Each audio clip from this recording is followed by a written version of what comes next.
అనుకోని ప్రమాదము, ఇలాంటి అనుకోని విపత్తులు ప్రమాదాలు జరిగినప్పుడు రాజకీయాలకు అతీతంగా అందరం ఏకమై సమస్యను ఎదుర్కోవాలి, సమస్యను పరిష్కరించుకోవాలి. అందులో బాధిత కుటుంబాలను ఆదుకోవాలి. బాధిత కుటుంబాల పట్ల మనం సానుభూతి చూపించాలి. వాళ్ళు ఇతర రాష్ట్రాల నుంచి బ్రతకడానికి కూలీలుగా వచ్చిన వాళ్ళు, ఇంజనీర్లుగా వచ్చిన వాళ్ళు ఇవాళ మన ప్రాజెక్టు పూర్తి చేయడానికి పనిచేస్తున్నప్పుడు ఆ కుటుంబాలకు సమస్య వచ్చినప్పుడు ప్రభుత్వమైనా ప్రతిపక్షమైనా అధికారులైనా సామాన్యులైనా ఆ కుటుంబాల పట్ల చూపించాల్సిన సానుభూతితో పాటు ఆదుకోవడానికి అవసరమైన ప్రణాళికలు చేపట్టాలి. అదేవిధంగా సమస్యను పరిష్కరించడానికి ఇంత విపత్తు వచ్చినప్పుడు ఈ విపత్తులో నైపుణ్యం ఉన్న 11 ప్రభుత్వ కేంద్ర ప్రభుత్వ రంగ సంస్థలు ఈరోజు ఇక్కడ పనిచేస్తున్నాయి నిరంతరం. అందులో ముఖ్యంగా మన ఆర్మీ జవాన్లు మొత్తం వ్యవస్థ ఇక్కడ ఉన్నది. దేశ భద్రత కోసం ప్రాణాలు ఇచ్చే ఆర్మీ కూడా ఈ వ్యవస్థలో పనిచేస్తుంది. టన్నెల్ ఎక్స్పర్ట్స్ ఉన్నారు, సింగరేణి ఎక్స్పర్ట్స్ ఉన్నారు, నేషనల్ డిజాస్టర్ మేనేజ్మెంట్కి సంబంధించిన వాళ్ళు ఉన్నారు. అంటే ఈ దేశంలో ఎన్ని రకాల సంస్థలు ఉన్నాయో రాష్ట్ర కేంద్ర ప్రభుత్వ రంగ సంస్థలతో పాటు ప్రైవేట్ ఏజెన్సీస్ కూడా ఈ సమస్యను పరిష్కరించడానికి సంపూర్ణంగా ఈరోజు ప్రభుత్వానికి ఈ సమస్యను పరిష్కరించడానికి అండగా నిలబడ్డాయి. అయినా 8 మంది ఈ ప్రమాదంలో గల్లంతైన ఇప్పటి వరకు వాళ్ళ ఆచూకీ తెలవలేదు. వాళ్ళు బ్రతికున్నారా, వాళ్ళు మరణించినరా, లేకపోతే వాళ్ళు ఏ పరిస్థితిలో ఉన్నారో ఇంతవరకు నిపుణుల్లోకి అంచనాకు రాలేదు. మిగతా వాళ్ళు దాదాపుగా ప్రమాదం నుంచి బయటపడడం, బ్రతకడం, వాళ్ళందరినీ బయటకు తీసుకురావడం జరిగింది. ఇప్పుడు ఈ 11 సంస్థలు నిరంతరము దాదాపుగా 22 తారీఖు నుంచి ప్రతి క్షణము రెస్ట్ తీసుకోకుండా వాళ్ళు అందులో చిక్కుకుపోయిన వాళ్ళ పరిస్థితి ఏంది, ఈ ప్రమాదాన్ని పరిష్కరించడానికి వాళ్ళు పనిచేస్తున్నారు. మనస్ఫూర్తిగా 11 ఏజెన్సీలను తెలంగాణ రాష్ట్ర ముఖ్యమంత్రిగా నేను అభినందిస్తున్నా. ఈ ప్రమాదానికి సంబంధించి ప్రధానమంత్రి నుంచి బాధ్యత కలిగిన ప్రతి వాళ్ళు రాష్ట్ర ప్రభుత్వాన్ని సంప్రదించారు. వాళ్ళందరూ కూడా పూర్తి వివరాలు ఇచ్చినాం.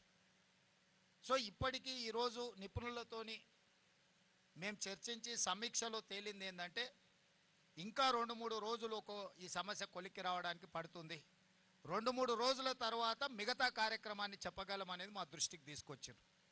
ఈరోజు ఒక పక్కన మట్టి, ఇంకొక పక్కన నీళ్లు, దాదాపుగా 13.5 కిలోమీటర్ల లోపల పనిచేయడం వల్ల ఆ కన్వేయర్ బెల్ట్ కూడా పాడవడం వల్ల వాళ్ళు అక్కడ తీసిన మట్టి కానీ లేకపోతే ఇతర వాటిని బయటికి పంపించడానికి వెసులుబాటు లేకుండా పోయింది. రేపటిలోగా ఆ కన్వేయర్ బెల్ట్ రిపేర్ చేసి అందులో వెళ్తున్న మట్టిని కానీ వీటన్నిటిని కన్వేయర్ బెల్ట్ ద్వారా బయటకు పంపించగలిగితే కొంత పనులలో వేగం వస్తుంది. మూడవది, లోపల ఎక్కడ మనుషులు ఉన్నారు, ఎక్కడ మిషనరీ ఇరుక్కున్నది, వీటన్నిటిని కూడా ఒక అంచనాకి పూర్తి స్థాయిలో రాలేకపోతున్నారు. ప్రాథమిక అంచనా వచ్చింది కానీ పూర్తి స్థాయి అంచనా అనేది ఇంతవరకు వాళ్ళకి రాలేదు. ఈరోజు దానికి సంబంధించిన సంఘటన 22 తారీఖు నుంచి ఈ రోజు వరకు జరిగిన ప్రమాదం తర్వాత సంస్థలు చేపట్టిన చర్యలు, ప్రతి ఒక్క సంస్థతో వాళ్ళు చేసిన పనులు, ఈరోజు వాళ్ళు ఉన్న పరిస్థితిని పూర్తి స్థాయిలో సమీక్ష చేసినాం. ఈరోజు వాళ్ళు ఇంకా పట్టుదలతోని సమస్యను పరిష్కరించడానికి, ప్రభుత్వానికి సహకరించడానికి వాళ్ళు పూర్తి స్థాయిలో పనిచేస్తున్నారు. ఈ సందర్భంగా నా సూచన మీడియా మిత్రులకు కానీ, సాంకేతిక నిపుణులకు కానీ, ప్రతిపక్షాలకు కానీ ఒకటే, ఇది ప్రమాదము, ఇదొక విపత్తు. ఇప్పుడు మన అందరం కూడా ఒక తాటి మీద నిలబడి ఈ సమస్యను పరిష్కరించాలి. ఒకనాడు మీకు తెలుసు, ఇదే శ్రీశైలం లెఫ్ట్ బ్యాంక్లో పవర్ జనరేషన్లో ప్రమాదం జరిగి మనుషులు చచ్చిపోతే ఒక్కరిని కూడా అక్కడికి పోనీయాలి. ఆనాడు పిసిసి అధ్యక్షుడు నేను వస్తేనే అరెస్ట్ చేసి ఉప్పునతల్ పోలీస్ స్టేషన్లో పెట్టారు. అదేవిధంగా దేవాదుల ప్రాజెక్టులో మరణించినా, లేకపోతే కాళేశ్వరంలో మరణించినా, లేకపోతే ఎక్కడ మరణించినా కూడా ఆనాడు ప్రభుత్వం ప్రతిపక్షాలను అనుమతి ఇవ్వలేదు, ప్రభుత్వంలో ఉన్న పెద్దలు అక్కడికి పోలేదు. కానీ ఈరోజు మేము జరిగిన 1 గంట లోపలే తెలిసినంబడే ప్రత్యేక హెలికాప్టర్ ఇచ్చి ఉత్తమ్ కుమార్ రెడ్డి గారిని, జూపల్లి కృష్ణారావు గారిని ఇక్కడికి స్పాట్కు నేను పంపించిన. ప్రతి నిమిషం ఇక్కడ నుంచి మానిటరింగ్ చేసిన. వీరు ఇక్కడి నుంచి ఉండి కేంద్ర ప్రభుత్వంతో, మిలిటరీతోని, ఇతర నేవీతోని, ఇతర అన్ని రకాల సంస్థలతోని, వారికి ఉన్న ఆర్మీలో పనిచేసిన అనుభవం, ఎయిర్ ఫోర్స్లో పనిచేసిన అనుభవంతో, వారి బ్యాచ్మెట్స్ కానీ ఆ సంస్థలో ఉండే కొత్త అధికారులతో ఉత్తమ్ కుమార్ రెడ్డి గారికి ఉన్న అన్ని పరిచయాలను వాడి అన్ని సంస్థలను వాయువేగంగా ఇక్కడికి రప్పించి ఈ పనులను ఎట్లయినా ఈ సమస్యను పరిష్కరించాలి. నేను కూడా ప్రధానమంత్రి గారితో మాట్లాడి ప్రధానమంత్రి నుంచి కూడా మనం సహకారం తీసుకొని, కేంద్ర ప్రభుత్వం నుంచి సహకారం తీసుకొని దీన్ని పరిష్కరించాలనే ప్రయత్నం చేస్తున్నాము. ఇది ఒక రాజకీయ పార్టీ రాజకీయ సమావేశంలో రాజకీయ పార్టీలు ఏదో పని చేయబోతే అక్కడ జరిగిన ప్రమాదం కాదు.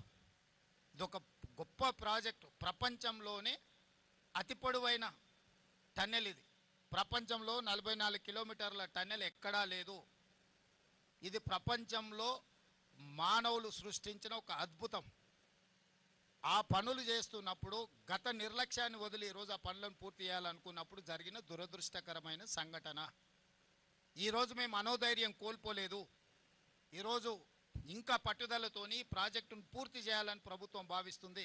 అదే సమయంలో ప్రమాదంలో చిక్కుకుపోయిన వాళ్ళు, ప్రమాదంలో కుటుంబ సభ్యులు, అందులో ఉన్న కుటుంబాలు ఏవైతే ఆందోళన చెందుతున్నాయో, ఈరోజు ఆ 8 మందికి సంబంధించిన కుటుంబాలను ఆదుకోవడానికి తెలంగాణ రాష్ట్ర ప్రభుత్వం సిద్ధంగా ఉన్నది. ఆ కుటుంబాలను ఆదుకోవడం మన బాధ్యత. ప్రభుత్వం మానవత్వాన్ని చూపిస్తున్నది ఇక్కడ. ఈ రకంగా ముందుకెళ్లే సమయంలో మాకు సహకరించాల్సిన వాళ్ళు ప్రాజెక్టు పరిశీలిస్తామంటే మేము పంపించినాం, ప్రాజెక్టును చూడమన్నాం, సూచనలు చేయమన్నాం. ఎవరు ప్రజాప్రతినిధులు ఎవరిని కూడా మేము ఎవరిని నియంత్రించలేదే, నిర్బంధించలేదే. గతంలో వాళ్ళు చేసిన